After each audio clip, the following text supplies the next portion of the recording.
வணக்கம். என்னோட அடுத்த போரும் சந்தையோட ரிவ்யூ இன்னைக்கு மே 15ஆம் தேதி வெள்ளிக்கிழமை. ஸோ இன்னைக்கு வந்து பார்த்தீங்கன்னா நிஃப்டி லார்ஜ் கேப் இண்டெக்ஸ் ஒரு 0.18% கொஞ்சம் ஏறிது, ரைட். அது இல்லாமல் பார்த்தீங்கன்னா mid cap down 0.4%, small cap down 0.6% and micro cap down 0.4%.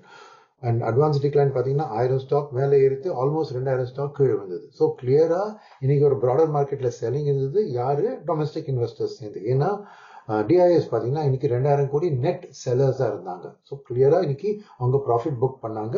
And advance decline ratio பார்த்தா ஈவன் ரீட்டைல் அண்ட் இண்டிவிஜுவல் பிசினஸும் இன்னைக்கு ப்ராஃபிட் புக் பண்ணணும் அப்படி தெரியாது.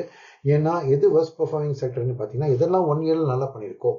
பிஎஸ்யூ பேங்க், மெட்டல், டிஃபென்ஸ் இதெல்லாம் தான் இன்னைக்கு விழுந்தது அதிகமாக. ஸோ கிளியராக நிறைய இண்டிவிஜுவல் இன்வெஸ்டரும் சரி, domestic mutual fund and institutional இன்வெஸ்டர்ஸும் நிறைய ப்ராஃபிட் புக் பண்ணாங்க.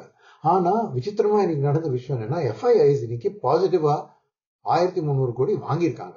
ஸோ என்ன இதுல விஷயம், இன்னைக்கு என்ன நடந்தது இது ட்ரிகர் பண்றதுக்குன்னு பார்த்தா எஃப்ஐஐயோட பையிங் இதுல செல்லிங்னா இந்த பெட்ரோல் பிரைஸ் அண்ட் டீசல் பிரைஸ்ல 3 ரூபாய் ஏற்றினது.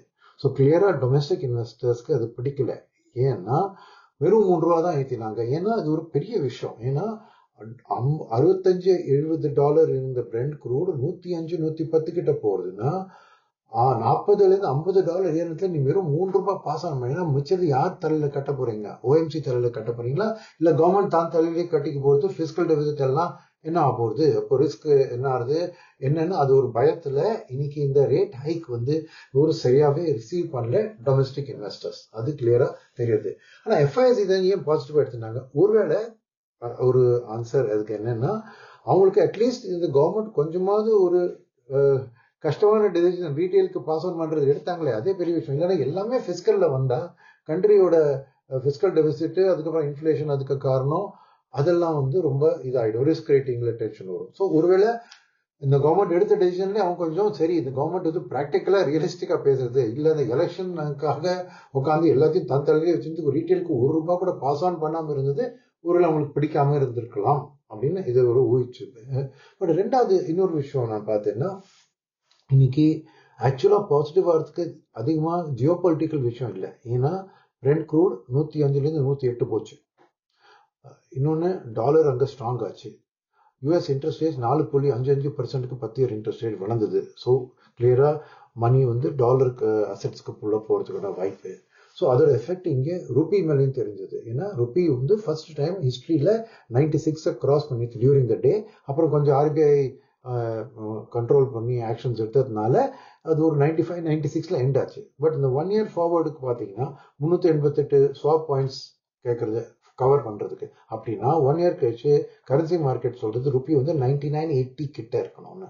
ஸோ கிளியரா அது ஒரு வீக்கனிங் ருபி. ஸோ இந்த மாதிரி ஒரு macro economically Jio political crisis, oil வளருது, ருபி வீக்கன் ஆகுதுன்னா எஃப்ஐஎஸ் வாங்குறது ஒரு நிலைமை மாதிரியே தெரியல இல்லையா? பட் நான் சொன்ன மாதிரி ஒருவேளை இந்த பிசிக்கலா கவர்மெண்ட் ரெக்கனைஸ் பண்ணி ப்ராப்ளம் இருக்கு, அது பாஸ் ஆன் பண்ணணும் யோசனையே அவங்களுக்கு கொஞ்சம் பாசிட்டிவா தோணிருக்கலாம். ரெண்டாவது நான் என்ன பார்த்தேன்னா கொஞ்சம் பிளாக் டீல்ஸ் அது 2-3 நாள் முன்னாடியே டிசைட் பண்ணி அக்ரிமெண்ட்ல போனது இன்னைக்கு ட்ரேடா எக்ஸ்சேஞ்சில் எக்ஸிக்யூட் ஆச்சு. அப்படின்னு அந்த கம்பெனி நேமெல்லாம் நான் எடுக்கல. ஸோ இந்த பிளாக் டீல்ஸ்னால ஒரு நெட் பாசிட்டிவா இருக்கு. பிளஸ் நீங்க பாத்தீங்கன்னா அவங்க வாங்கினது கூட என்ன வாங்குவாங்க? டிப்ரிசியேஷன் ஆனா ஃபார்மா வாங்கினாங்க, அதான எக்ஸ்போர்ட் ஓரியன்ட். எஃப்எம்சிஜி அதான் சேஃப்டி ஓரியன்ட். பட் இன்னைக்கு அதிசயமா ஐடியும் வாங்கியிருக்காங்க. இன்ஃபேக்ட் பெஸ்ட் பர்ஃபார்மிங் இண்டெக்ஸ் இன்னைக்கு ஐடி 1.18% ஏறித்து.